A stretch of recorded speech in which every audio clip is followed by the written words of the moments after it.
সমস্ত রাজনৈতিক দলের পেছনে আমরা এখন দৌড়াচ্ছি। এই দৌড়টা কিন্তু বাবা সাহেবের আদর্শ নিয়ে আমাদের দৌড়। আপনাদের মনে করতে হবে দেশটা আমার, এদেশের শাসনভার আপনাদের দেশে। শুধুমাত্র শিডিউল কাস্ট এবং শিডিউল ট্রাইব এবং মাইনরিটি শ্রেণীর মানুষ, এই 3 শ্রেণীর মানুষের কাছে আপনারা ভোট ভিক্ষা করবেন, তাতে আপনাদের জয়লাভ দিচ্ছে। আপনারা যদি বলেন উচ্চবর্ণের লোকেরা আপনাদের ভোট দেবে, ভুল ধারণা।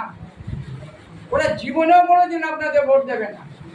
আমার যে মানুষগুলো তপশিলি জাতি, উপজাতি, মাইনরিটি, মূল ভারতীয়, তাদের কাছে আপনারা ভোটের জন্য আবেদন করবেন।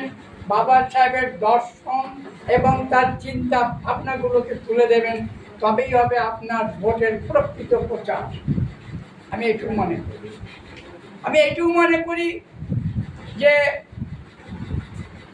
বিভিন্ন রাজনৈতিক দল যখন দেখবেন বিজেপি বক্তব্য রাখছে, যারা প্ররোচনামূলক বক্তব্য রাখে, তাদের নেতা কর্মীরা উত্তেজিত হয়ে যায়। যখন তৃণমূল বক্তব্য দিচ্ছে, তারাও ঠিক সেই একই, তারা উত্তেজনামূলক বক্তব্য রাখে, তাদের পার্টির ছেলেমেয়েরা বা তাদের কর্মীরা উত্তেজিত হয়ে যায়।